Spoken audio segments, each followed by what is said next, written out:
Sosa Villada estudió 4 años de comunicación social y otros 4 de la licenciatura de teatro en la Universidad Nacional de Córdoba.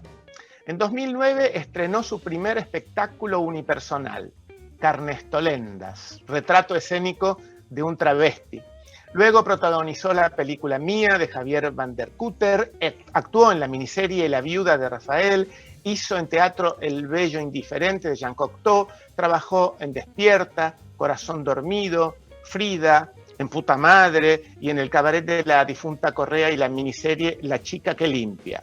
Es autora del libro de poemas La novia de Sandro, el ensayo El viaje inútil y las novelas Las malas y Tesis sobre una domesticación. Las malas fue considerada una de las mejores novelas de 2019 y será traducida al alemán, al francés, al italiano y al croata, y es justamente Las malas el libro que estamos presentando en esta edición 24 del ciclo Verano Planeta. Bienvenida, Camila, muchísimas gracias por estar integrando este ciclo y bueno, felicitaciones por el librazo que te mandaste. Deberíamos estar en una playa o en un hotel ahora. Sí, pero bueno, viste lo que nos ocurre. Pero en la próxima, que vamos a cumplir las bodas de plata, y las vamos a hacer con toda seguridad presencial en Mar del Plata, te comprometemos a que nos acompañes en carne y hueso, si te parece. Si no, hago como hacen los intendentes y me cuelgo acá atrás un banner para que tenga un paisaje, que simule algo. Claro, un paisaje virtual. Una playa. Sí, Contame, sí. ¿Cómo pasaste este tiempo tan raro que vivimos todos? ¿Cómo fue tu confinamiento? ¿Qué pasó? ¿Trabajaste más, menos? ¿Cómo fueron tus relaciones? Empecé al comienzo sin ninguna expectativa de nada, sin preocuparme mucho, sin hacerme mucho la cabeza con lo que estaba pasando afuera. Dije, bueno, hay que encerrarse. Me encerré, quedé acá en mi departamento, iba a fiestas que se hacían por Zoom, donde bailaba la gente frente a las cámaras y a mí me parecía maravilloso. Me emborraché muchísimo. El primer tiempo me emborraché mucho. Y después empecé a organizar mi entrenamiento de nuevo porque no podía ir al gimnasio. De alguna manera la cuarentena afianzó también una historia erótica, amorosa, si se quiere, con una persona muy especial y empezamos a vernos con más frecuencia, a querernos mucho más. Y después empecé a trabajar, no sé en qué momento empecé a trabajar y a trabajar y a trabajar y a trabajar y a responder entrevistas. Y después me salió Amor de Cuarentena, que fue una linda experiencia y que además me ocupó bastante tiempo, que no me la esperaba además porque extrañaba mucho el teatro y no me gusta la cosa por streaming, ¿viste? Claro. Ver teatro por streaming me parece una crueldad, me parece la muerte misma, al menos para mí. Eso no quita que sea legítimo hacerlo, que el deseo de hacerlo sea legítimo como el deseo de escuchar la respiración del público. Y la pasé bien, yo la pasé muy bien, me gané un premio, me puse lolas, me puse mis tetas, las malas me regalaron las tetas. ¿Qué más? Trabajé mucho, escribí, hice las cosas. En realidad, además te tengo que confesar que la cuarentena se parece muchísimo a cómo vivo, salvando algunas escapatorias como el cine, el gimnasio, el bar al que me gusta ir a emborracharme, salvando esos detalles, vivo así, confinada, vivo encerrada, y además me gusta mucho estar acá en mi casa. Tengo todo lo que una mina de mi edad puede querer para su soledad. Decime una cosa, ya sé que lo has contado, pero ¿cómo fue que terminaste publicando Las malas y qué tuvo que ver un amigo en común No, me estoy refiriendo a Juan Forn, que siempre lo has mencionado vos. ¿Fue él el que te impulsó a escribir? ¿Cómo fue ese nacimiento? Contanos. Mira, el primer contacto que yo tuve con las malas fue a través de una obra de teatro que hice en el 2017 que se llamó El cabaret de la difunta Correa, una obra en la que en un cabaret regenteado por Deolinda Correa aparecían algunas travestis, algunos personajes.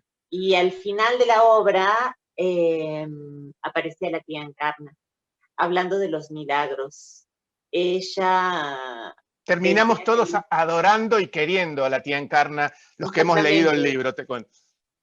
y ella decía que al bebé de la difunta Correa lo habían eh, criado las travestis, porque era una incógnita en realidad qué había pasado con el hijo de Deolinda Correa.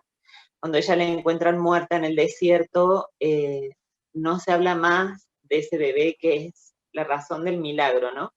Entonces yo me hice toda la historia de que era que lo habían encontrado en el Parque Sarmiento.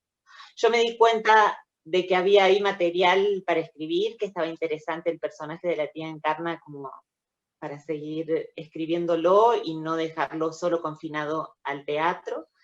Y comencé a escribir algunas páginas, deben haber sido 30, 40 páginas, que fue lo que le mandé a Juan Forn. Después me encontré con Juan, nosotros compartíamos colección en una editorial muy bonita de acá de Córdoba que se llama Documenta, Ediciones Documenta. La colección se llama Escribir y en la primera tirada de libros fueron los de Juan Forn, los de Sangüesa, Leonardo Sangüesa y el mío.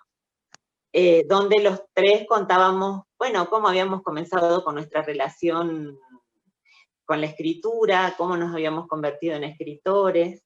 Y en la cumbre, en el FILBA, en otoño del 2018, mira, yo la estaba pasando fatal, fatal, yo me había peleado con el guitarrista con el que yo trabajaba, con el que había construido mi economía total y absoluta, porque todas las obras y los conciertos y las cosas yo las hacía con él, como una pieza muy fundamental además, digamos casi como mi otra mitad.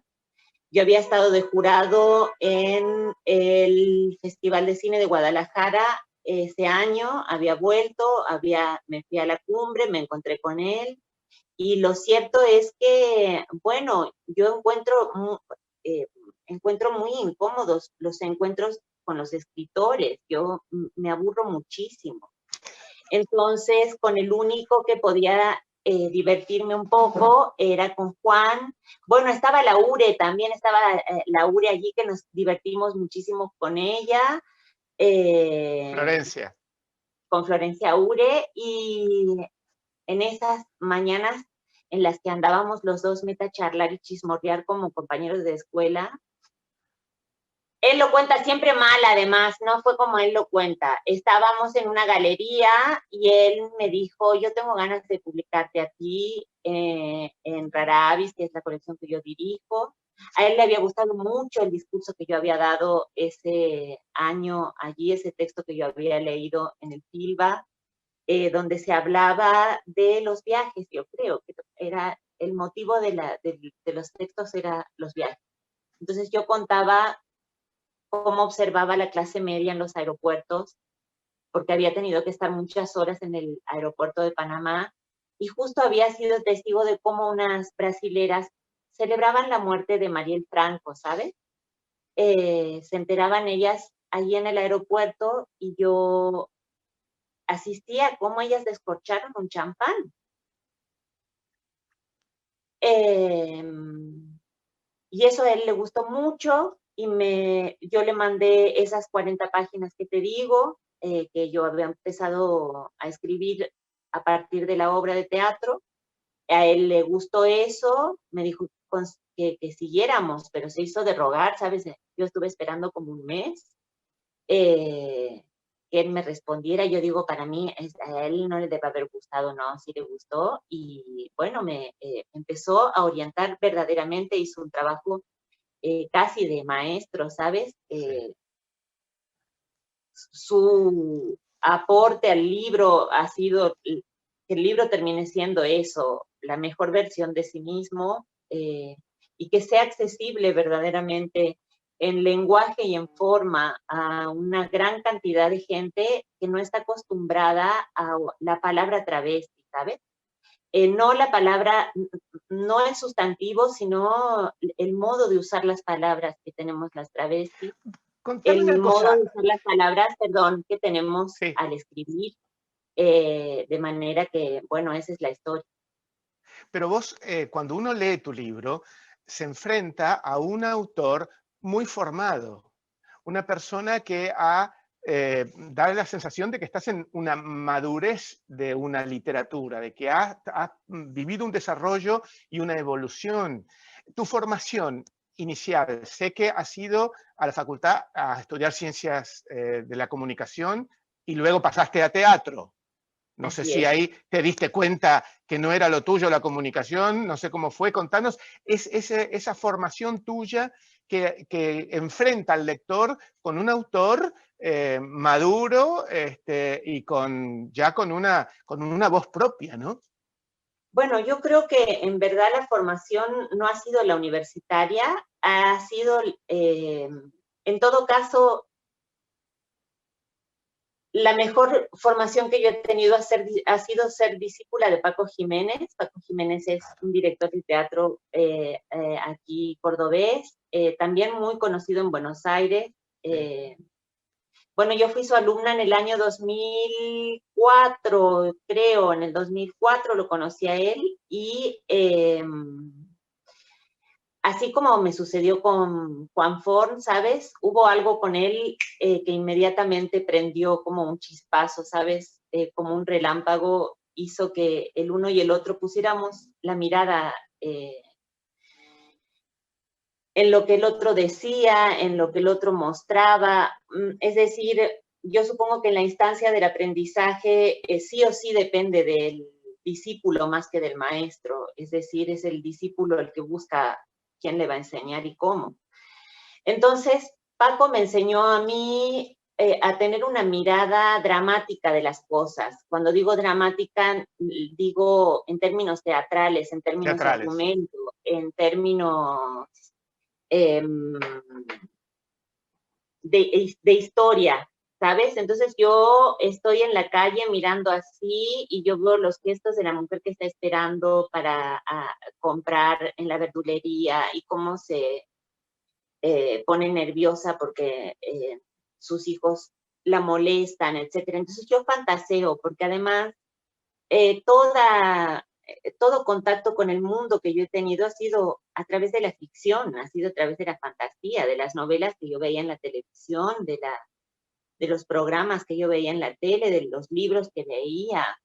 Sin embargo, vos, Camila, sin embargo, te negás, o yo he leído que no querés llamar novela a las malas. ¿Por qué? Si no es una novela, ¿qué es? Contame. Bueno, yo no sé si tengo una palabra exacta para eso. Yo en el viaje inútil intento hacer una aproximación a esto que te decía antes, a cómo usamos las palabras, las travestis para comunicarnos. Al menos las que fueron de alguna manera un cimiento para mí, de las que fueron estructura para mi personalidad en tanto y en cuanto una es porque hay otra que le enseña, es decir, el travestismo, la práctica del travestismo tiene mucho que ver con cómo te transmiten las antiguas. ¿Qué es esto? ¿Qué es el misterio de ser travesti? Por supuesto, yo estoy hablando ya de tiempos perimidos, tiempos viejísimos. Ahorita la juventud la pasa mucho mejor, las travestis más jóvenes tienen allanado el camino, pero es el momento en el que yo comencé a travestirme, que fue a mediados de los 90, pues no se sabía mucho del mundo, ¿sabes? Era algo de una existencia muy ignorante. Entonces,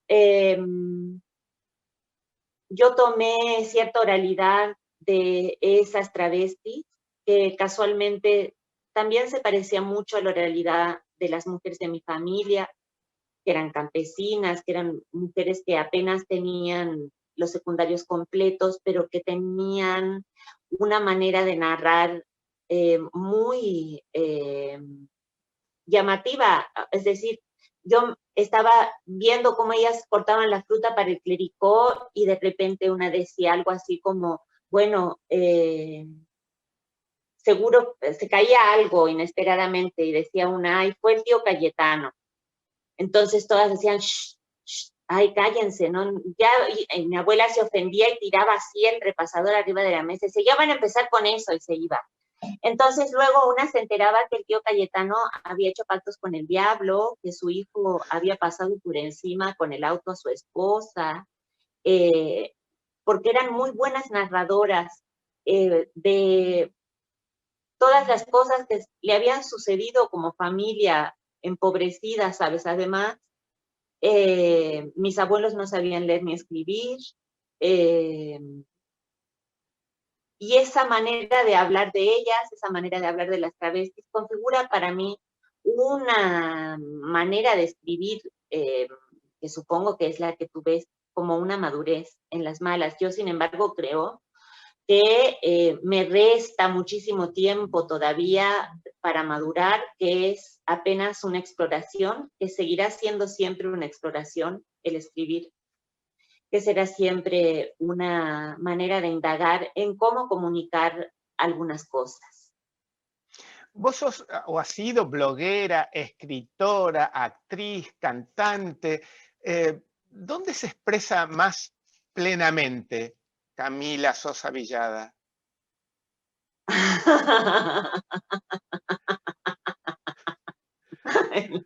En la cama con mi chongo. Allí yo soy la persona más auténtica del Más mundo. plena. Luego, todo lo otro es lo mismo para mí, ¿sabes? Ay, cierto que no me toqué. Lo otro es todo lo mismo, porque todo tiene que ver con una búsqueda de intimidad, con una búsqueda de estado, ¿sabes? María Félix decía que a ella la retrataban, le gustaba que la retraten para estar pensando, para estar con su cabeza pensando. Y así me sucede a mí con la escritura, con el teatro, cuando canto también, o cuando hago cualquier cosa que tenga que ver con comunicar bellamente alguna idea, ¿verdad?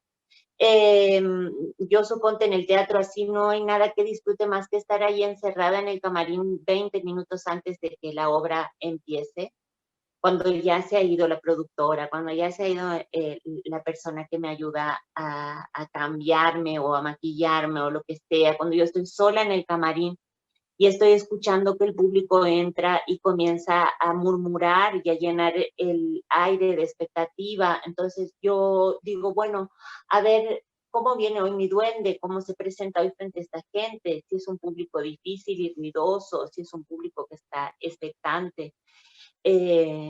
Yo estoy allí elongando en silencio y ese momento de intimidad se parece muchísimo a cuando yo estoy en la computadora escribiendo, cuando yo estoy en la cola de un banco, rodeada de personas y estoy escribiendo un poema.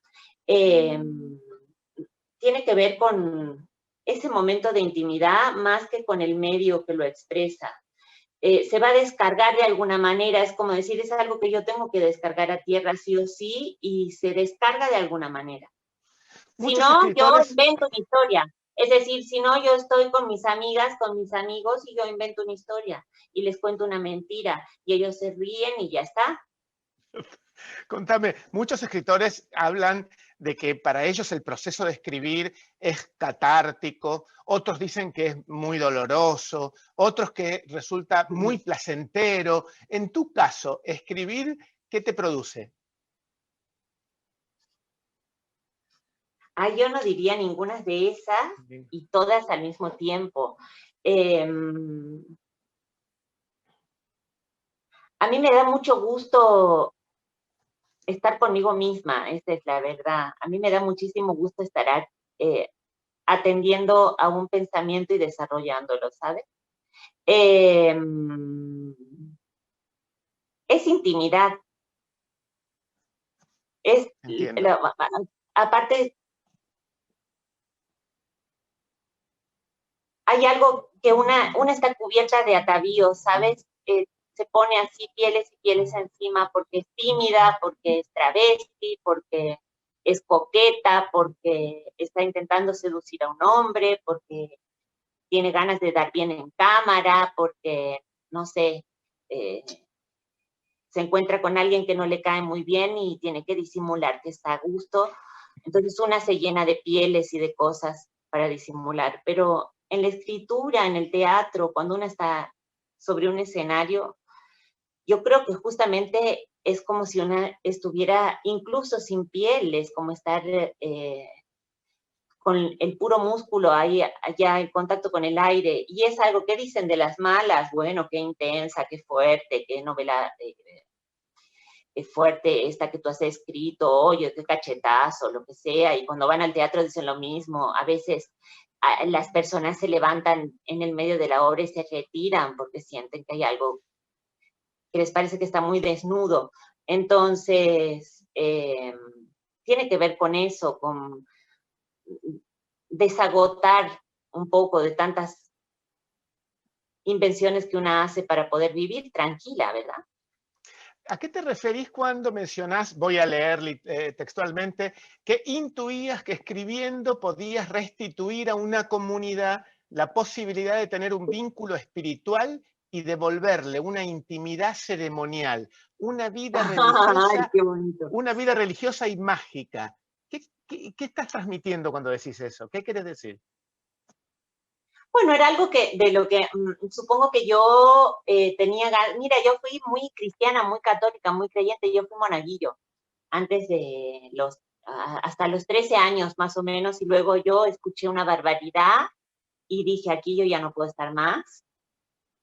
Y yo sentía que era necesario para nosotras cuando estábamos allí en la calle creer en otro Dios que no sea este que nos estaban vendiendo, porque además era en nombre de él que nos hacían cosas tremendas, ¿sabes? Que nos hacían, eh, que cometían esos crímenes sobre nuestros cuerpos, ¿verdad?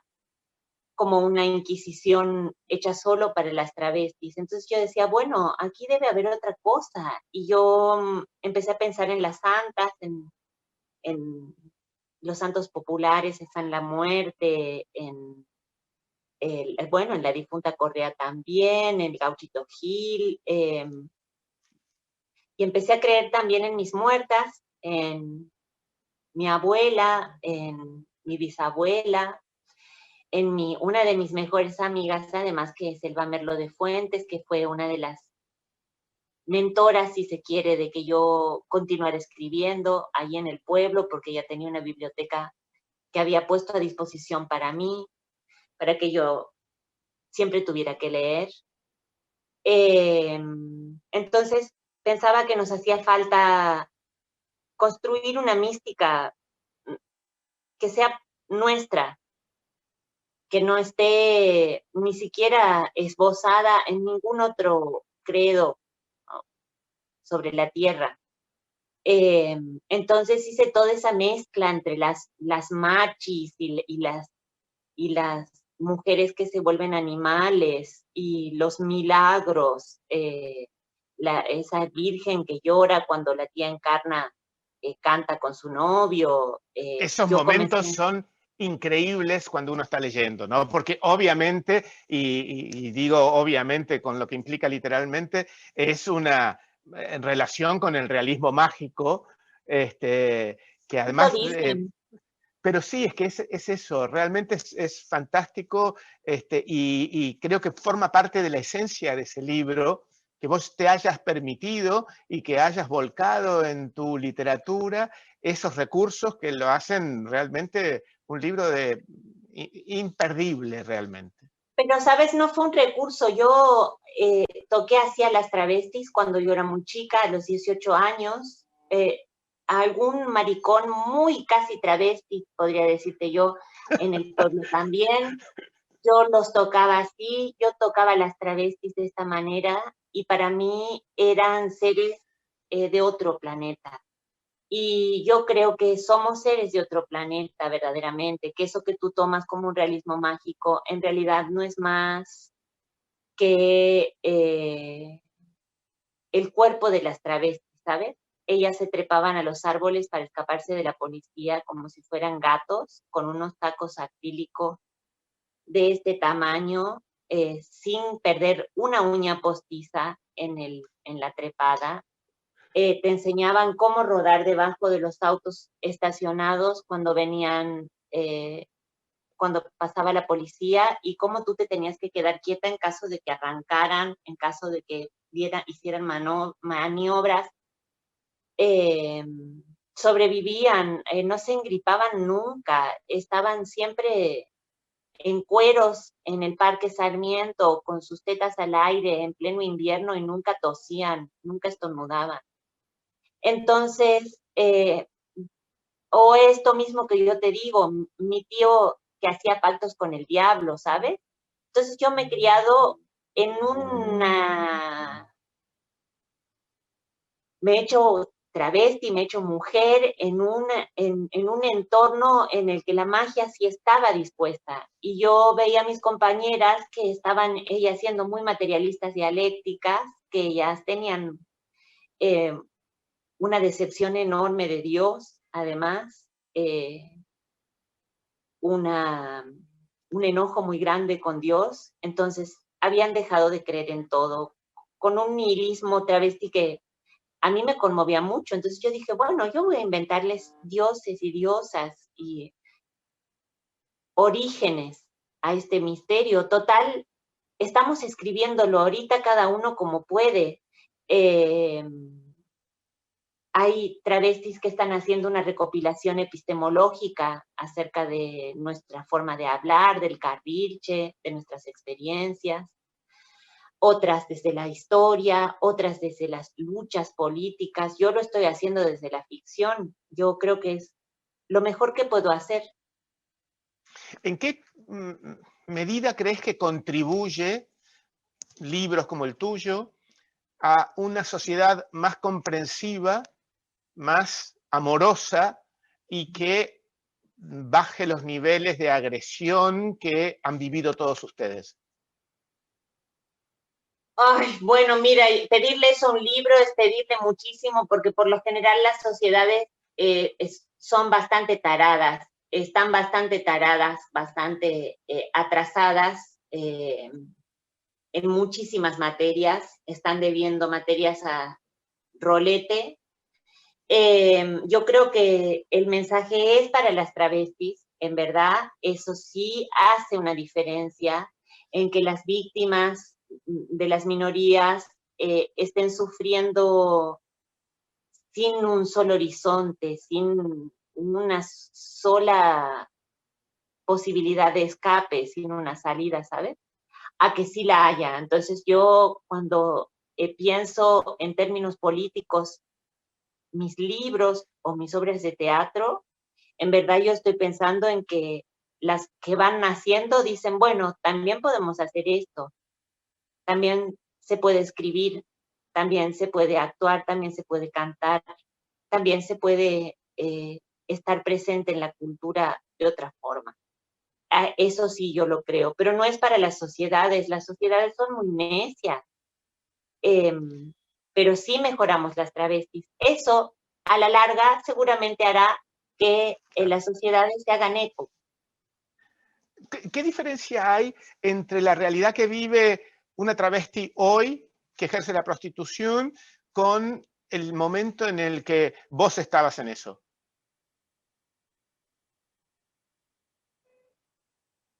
Bueno, que estamos más organizadas, que tenemos a ATA, que tenemos figuras muy importantes, muy inteligentes, trabajando para cuidarnos a nosotras mismas. Se me viene ahora a la cabeza el nombre de Marlene Guayar o el nombre de Susie Shock, que además escribieron para la contratapa de Las Malas, porque ellas son muy importantes para nuestra lucha, por supuesto. Entonces, ya los crímenes no quedan en el silencio como en aquel entonces. Al menos las travestis saben quiénes son las muertas. Mira, este año, en el Día de la Visibilidad Trans, en el día que todas las travestis prendemos una vela, fíjate, qué cambio, ¿verdad? todas las travestis prendemos una vela en memoria de las muertas. Este año, además, desde el Archivo de la Memoria Trans, nos dedicamos a leer uno por uno los nombres de todas las que se habían muerto este año, ¿sabes? Y eran muchísimas. Y Somos fue, una... discúlpame, Sí. entonces yo digo, bueno, esto es porque nosotras estamos hablando entre nosotras. Esto sucede porque nosotras estamos protegiéndonos entre nosotras. También con todos los errores y con toda la humanidad de la que somos capaces, que tiene sus cosas buenas y sus cosas malas, pero ya no somos esos seres anónimos, invertidos. Yo recuerdo que ponían invertido, encontraron asesinado a un invertido en Parque Tal. Varón vestido de mujer es encontrado acuchillado en tal zona. Bueno, eso ya no sucede más. Decime una cosa, Camila, ¿somos hijos de una cultura que nos enseña a odiar lo que deseamos? Y hijos, y también somos padres de esa cultura. Por supuesto, lo aprendemos y lo transmitimos. Se lo transmitimos a nuestros hijos, se lo transmitimos a nuestros amigos, a la gente con la que nos encontramos, por supuesto, claro que sí. Mira, el ejemplo más claro es cómo los varones expresan su deseo sexual, suponte, cuando te dicen, ay, ¿cómo te rompería yo a ti tal cosa? Hija de puta, qué bien que estás, ay, ¿cómo te voy a matar en la cama? Imagínate, lo aprenden desde que son niños. Eh, la atmósfera transfóbica de la sociedad lastima siempre a sus víctimas o terminan acostumbrándose, haciéndose un callo de esa agresión y de esa hostilidad. No, yo creo que la memoria del cuerpo nunca permitiría que se haga un callo. En todo caso, se anestesia, pero en algún momento eso se expresa, ¿no? Yo no creo que eso se pueda asimilar, es decir, yo creo que la que diga, no, a mí no me hace nada que me discriminen, a mí no me hace nada que me insulten por la calle, yo creo que está mintiendo o está expresando una anestesia, en verdad. No, la persecución de las personas es insoportable, llega hasta los términos culturales, fíjate, yo he estado haciendo entrevistas diciendo, ay, por favor, pero ¿por qué estoy aguantando otra vez esto? Es como volver a los 90. Atraviesa absolutamente todo. Es decir, la transfobia, que yo prefiero usar el término transodio, para no estarles a ellos dándole el gusto de decir que tienen miedo de las travestis. Ojalá tuvieran miedo de nosotras.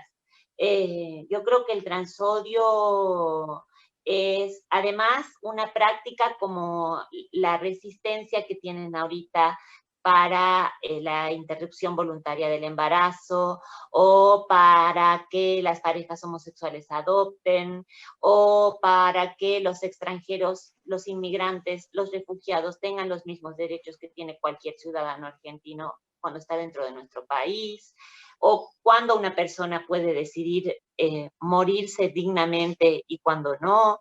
Bueno, es parte de un trabajo que se han tomado muy en serio desde los medios de comunicación, supongo que fogoneados un poco por el catolicismo, que es el que ha hecho estragos aquí en nuestra nación. Eh, estragos, estragos verdaderamente. Luego ahora con las iglesias evangélicas sigue fermentando esa cosa de que el otro es un enemigo, de que el otro es una persona que a ti te va a quitar algo, que a ti se va a quedar con algo tuyo, que te pertenece, etcétera. Ese trabajo de todos los días, desde los medios de comunicación sobre todo, para que terminemos ahorita odiándonos unos con otros, forma parte de un gran combo, que es que necesitan sí o sí de esas minorías. Lo bueno es que las minorías se han avivado y ahorita dicen, está bien, tú puedes cometer la burrada que cometes en el Senado, tú puedes cometer la torpeza que cometes en la televisión, pero eso no va a ser gratis para ti. porque ahorita nosotras hablamos entre nosotras y sabemos que eso está mal, y eso hace una gran diferencia. Hay una charla tuya en TEDx que es muy Yo la odio esa impactante. charla. Eso es lo que te quería preguntar. ¿Por qué odias esa charla? Que es Ay, la fantástica. odio. Mira, yo estaba recién separada, no estaba en mis cabales. Yo cuando me di cuenta que estaba ahí adentro ya era muy tarde, ya estábamos a punto de hacer el evento, faltaba un día o 2 días, yo ya no me podía bajar. Yo dije, ¿qué estoy haciendo aquí? Yo esto no lo quiero hacer.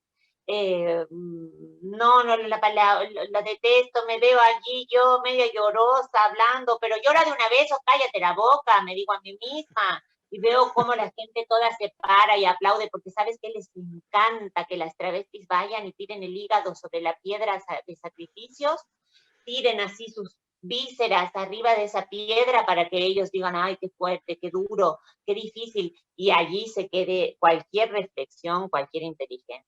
Yo la detesto esa charla y me encantaría darla de baja, pero yo no sé cómo se hace. Decime una cosa, ¿cómo te llevas con los movimientos feministas? ¿Cómo los ves? Porque hay distintas miradas en ese movimiento. Yo creo que el feminismo ha hecho unas preguntas bien interesantes a las mujeres, a las travestis también. Las travestis le hemos hecho unas preguntas muy interesantes al feminismo, y eso hace que yo me lleve muy bien en términos de agradecimiento, de gratitud a todas esas preguntas que me dieron a mí, que hicieron que... Ay, me están tocando el timbre, perdona, un segundo. Bueno. Hola. Camila, ¿qué fue ese timbre? Contame. Ay, me traían, mira, esto, las malas en francés, No puedo de creer. Finlandia. ¡Qué bárbaro! Me mandaron estos ejemplares. ¡Ah!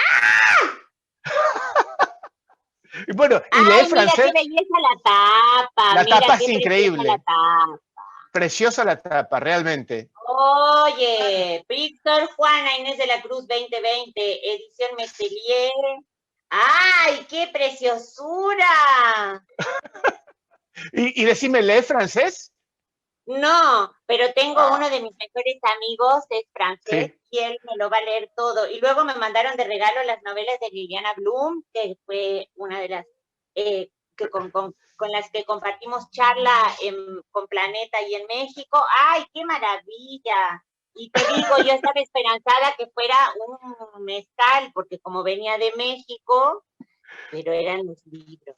Eran los libros. Bueno, felicitaciones. Verte ahí en otro idioma debe ser algo muy impactante. Te felicito. Bueno, sigamos Bien con lo como nuestro. reaccionas. Sigamos con lo Digamos con lo nuestro. nuestro. Te preguntaba cómo te llevabas con los, bueno, con los movimientos feministas y vos me le decís que sí, que le debes mucho por las preguntas que implantaron. Pero yo te quiero preguntar, hay, por ejemplo, algunas polémicas entre feministas que son abolicionistas de la prostitución y quienes no, diciendo que es un derecho personal de cada uno. ¿Qué mirada tenés vos sobre ese tema? Oye, eso es como meterse en camisa de 11 varas. En verdad, yo creo que es muy burgués, que es muy de clase andarle diciendo a la gente cómo tiene que vivir y que tiene que considerar un trabajo y que no. Bueno, esta discusión también se armó en torno a los escritores, ¿verdad? Cuando decíamos, cuando fue todo este lío de los PDF y esa biblioteca que hacía circular PDFs, entre ellos estaban Las Malas y otros libros de otras escritoras. Entonces había muchísimos escritores que desde un lugar, yo creo inexplicable, decían, bueno, entonces si tú pretendes vivir de la literatura no eres escritor, si tú transas con las grandes editoriales no eres escritor, o lo eres, o esto o lo otro. Yo digo, bueno, eso es muy de clase, es una cosa muy clasista, yo la verdad que no le entiendo. Luego están, por supuesto, las existencias de estos feminismos en los que, por supuesto, siempre terminan pagando las mujeres, nunca quienes deben pagar. como las trans excluyentes o las mismas abolicionistas, argumentando, bueno, con textos que son muy viejos ya, etcétera. Yo digo, bueno, son los virus que inocula el capitalismo en un movimiento que se le estaba yendo de las manos. Entiendo. Es un aparato de control, digo, sigue siendo lo mismo. Has dicho que muchas veces que tus compañeras del Parque Sarmiento, entre otras cosas, te enseñaron a mirar 2 veces a una persona antes de emitir un juicio. Y eso es un valor no muy... Ay, a veces, mira, ni siquiera es con una sola y a una te da cuenta, pero eso es puro conocimiento de la calle. Eso es lo que te da salir a vivir a la calle, salir a la vida. Tú ves algo y luego tú te pones a pensar, yo por qué rechacé en ese momento a ese tipo y no me subí al auto, y luego la que siguió y sí subió terminó toda arañada, toda golpeada, o el tipo la trató muy mal o lo que sea. Es algo que para lo que todavía yo no encuentro palabras para hacer de eso una epistemología, es decir, algo que se pueda transmitir, pero sí, yo creo que la calle te da esa intuición que no es mirar 2 veces, sino es saber mirar. Una curiosidad, ¿de dónde sacaste ese nombre para un bebito? El brillo de tus ojos. ¿Cómo se te ocurrió? El brillo de los ojos, mira, estábamos filmando Mía ¿Sí? en el 2010, allí en la reserva ecológica, y una escena que no estaba contemplada era que todas las travestis se iban presentando frente a la cámara del personaje que hacía del documentalista, y estaba Diana Zacayán. Diana Zacayán fue asesinada hace unos años, fue apuñalada, eh, asfixiada también. Bueno, su juicio fue uno de los primeros en considerar la figura de un travesticidio, además, eso fue muy importante.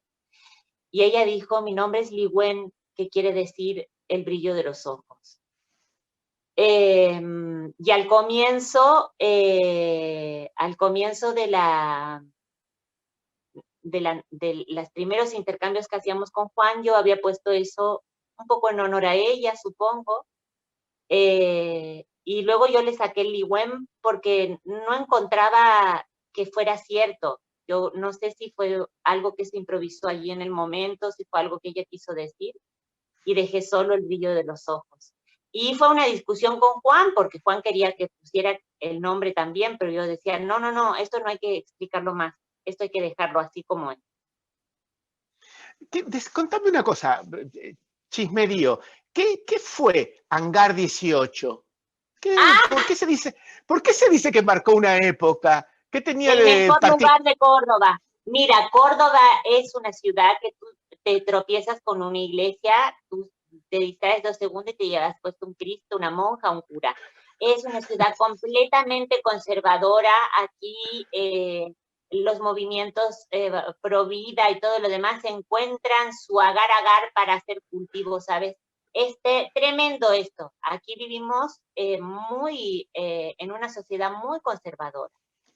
Pero existían lugares como Hangar 18. Hangar 18 era un boliche gay, enorme, gigante, un boliche como nunca más hubo aquí, al menos en la ciudad, un lugar maravilloso al que yo pisé por primera vez en el año 2000 y hasta que cerró, que yo no recuerdo si fue en el 2006, en el 2007, yo estuve yendo allí porque era además la ocasión de ver travestis, de estar con las travestis, de estar con los maricones. No había otro lugar a donde tú pudieras ir a contemplar esas mujeres así, de esos tamaños, con esas ropas, con esas maneras de moverse. Era realmente un lugar increíble y era un refugio. Y allí todas nos encontrábamos, todas estábamos compartiendo la misma música, bailando al mismo ritmo, y era maravilloso. Uno de los lugares verdaderamente más increíbles que ha tenido esta ciudad. Bueno, el hecho de que ahora esté la sociedad mucho más abierta y que ya no haya ningún tipo de, bueno, de persecución tan efectiva como era ahora, ha hecho desaparecer esos guetos, ¿no? Ahora está todo bien, entonces hay algunos ámbitos que han desaparecido por esa razón, tal vez. Mira, yo no sé, yo no me atrevería a decir que está todo bien. Yo no me No, atrevería a no, decir que claro, la sí. sociedad ha mejorado mucho. Yo creo que esos guetos desaparecieron por varias razones. Eh, no por la que tú estás diciendo. Ojalá fuera por eso, pero no, tú no ves a las travestis en los restaurantes, oye, cuando tú vas a comer a un restaurante, supongamos, muy elegante, porteño, tú allí no ves Sí. a las travestis almorzando, cenando, ni nada. Es decir, que no, se han extinguido también porque las cosas se mueren a veces y hay que soportar. Voy a hacer mi última pregunta, Camila. Desde ya agradeciéndote el gesto de habernos prestado y de haber sido testigo de la llegada de tu libro en francés. ¡Ay, qué casualidad! Mira. Muy lindo. Y yo acabo de leer recién, mira, yo también tengo un libro tuyo acá, ¿eh? Además de Las Malas, que está detrás de mí, tengo a La novia de Sandro. Pero mi última pregunta es esta. ¿Basta un gesto amoroso para contrarrestar el horror del mundo? Y a algunas personas les basta, a mí no, pero a muchísimas personas yo creo que sí. La tarea, yo supongo que nuestra tarea, la tuya como ciudadano, la mía como ciudadana, la de la gente que esté mirando esta charla ahorita, que haya soportado hasta aquí a una mamona narcisista como soy yo, tiene por tarea hacer una caricia donde hubo un golpe, que es algo que dice Claudia Rodríguez y a mí me parece muy bonito. Yo creo que aunque no tenga ninguna acción farmacológica sobre el otro, el gesto ya por sí solo que devuelve al ser humano su humanidad, ya es mucho decir. De manera que es necesario poder ser afectuosos, poder dar lugar a la ternura, porque las cosas están muy difíciles, muy agresivas. Camila Sosa Villada, mil gracias. Fue Gracias muy a ustedes. grato charlar contigo y muy grato ser testigo de la llegada de tu libro traducido y el compromiso de vernos presencialmente, si se puede, el año que viene en las bodas de plata del ciclo Verano Planeta en Mar del Plata. Gracias. ¡Mua! Chao. Y ustedes, bueno, nos seguimos viendo y en la próxima de estas entregas del ciclo Verano Planeta. Gracias por estar.